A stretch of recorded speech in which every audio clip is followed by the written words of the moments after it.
안녕하세요. 리래 피부연구소 원장 박영주입니다. 문득 거울을 보다 색소가 눈에 들어오면 마음 쓰이시죠? 진료실에서도 원장님, 기미 없애고 싶어요 라는 말씀을 가장 많이 들어요. 색소는 겉모습은 비슷해 보이지만 원인도 치료법도 다릅니다. 오늘은 기미와 색소 두 가지를 쉽게 구분할 수 있는 방법과 상황별로 어떤 치료가 효과적인지 깔끔하게 정리해 드릴게요.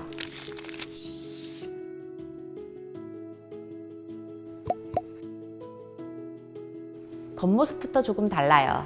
기미는 양쪽 광대, 눈 밑, 이마에 대칭으로 잘 생기고 점처럼 콕 찍힌 모양이 아니라 얼룩처럼 번져 보이며 경계가 흐릿해요.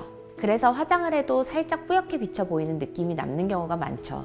여름에 햇빛을 오래 쬐고 나서 얼굴이 얼룩덜룩해 보이면 기미 가능성이 높아요. 반대로 잡티는 작고 동그란 갈색 점처럼 보이고 경계가 뚜렷해요.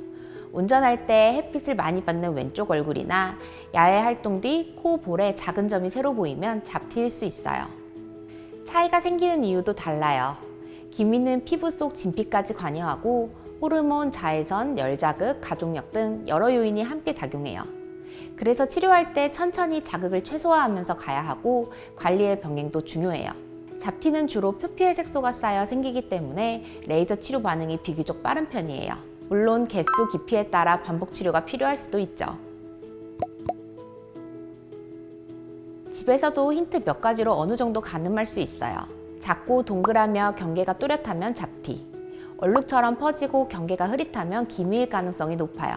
또 잡티는 자외선이 많이 닿는 부위에 한두 개 콕 박히듯 생기는 경우가 흔하고 기미는 양쪽 광대, 이마에 대칭으로 퍼져 보이죠. 그런데 사실 거울만 보고 딱 잘라서 구별하기가 쉽지는 않아요. 겉으로는 잡티처럼 보여도 속에 기미가 함께 있는 경우가 꽤 많거든요. 그래서 병원에서는 재발과 가자극을 방지하기 위해 피부 진단기로 색소의 깊이, 범위, 유형을 확인해 무리 없는 강도와 간격으로 치료 계획을 세워요. 약국에서 1, 2만 원대로 구입할 수 있는 미백 연고들이 있어요. 대표 성분은 하이드로퀴논이고 멜라닌을 만드는 타이로시나아제를 억제해 표피층 색소에 도움을 줄 수 있어요. 다만 기미는 종종 진피까지 관여하고 혈관, 염증, 호르몬, 열자극에 얽혀 있어 연고 단독 효과는 제한적이에요. 게다가 자외선을 받으면 멜라닌이 다시 자극되기 때문에 연고를 바르면서 자외선 차단이 병행되지 않으면 사실 효과가 거의 없다고 보는 게 맞아요. 마치 욕조에 물이 가득 차서 퍼내는 중인데 수도꼭지를 틀어놓은 것과 다름이 없는 거죠. 잡티는 기미보다는 피부 표면 쪽에 위치하는 경우가 많아 연고가 조금 더 닿을 수는 있어요. 하지만 이미 자리 잡은 잡티를 연고만으로 확실히 없애기는 어렵고 작고 얕은 잡티라면 조금 옅어지는 정도를 기대하는 게 현실적이에요. 대부분은 레이저 치료가 필요해요.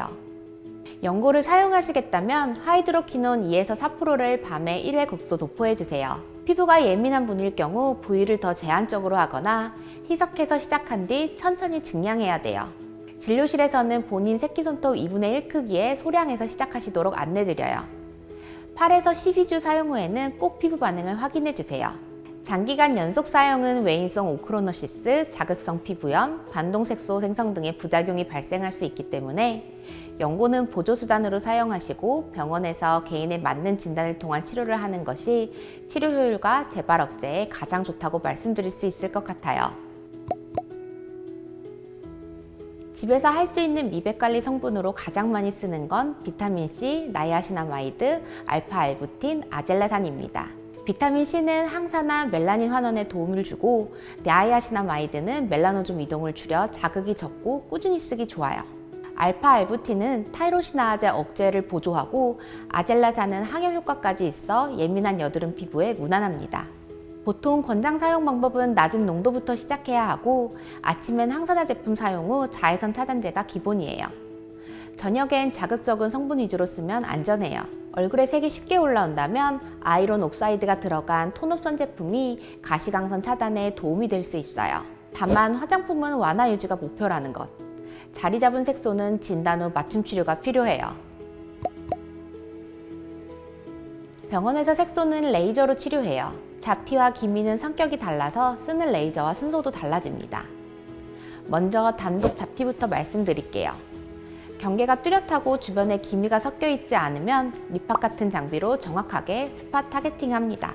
필요에 따라 마무리로 피코슈어 프로나 레블라이트 SI로 잔톤만 가볍게 정리하기도 해요. 이제 혼합형, 즉 잡티 주변에 기미가 함께 깔린 경우예요. 바로 세게 지우기보다는 XLV로 잡티나 혈관성 요소를 먼저 안정화하고 주변의 기미는 레블라이트 SI와 피코슈어 프로를 사용하여 저에너지 토닝으로 부드럽게 진행합니다. 기미가 안정화된 후 남아있는 잡티는 리팟으로 보정해 효과를 높이기도 해요. 마지막으로 기미만 있는 경우예요. 저에너지 토닝을 여러 번 나눠 진행하는 게 안전합니다. 강하게 한 번에 지우는 방식은 오히려 진해질 위험이 있어요. 이러한 치료들은 피부 상태나 들어간 에너지 세기에 따라 1에서 4주 유연하게 조율합니다. 시술 후에는 자외선 차단, 충분한 보습, 열 자극 회피 이 세 가지만 꼭 지켜주세요. 기미인지 잡티인지 혼자 고민하기보다 정확한 진단을 받고 나에게 맞는 치료 계획을 세우는 게 가장 좋아요. 연고나 화장품 같은 홈케어도 도움이 되지만 이미 자리 잡은 색소는 전문 치료가 함께 필요해요. 오늘 영상 도움되셨다면 구독, 좋아요 부탁드릴게요.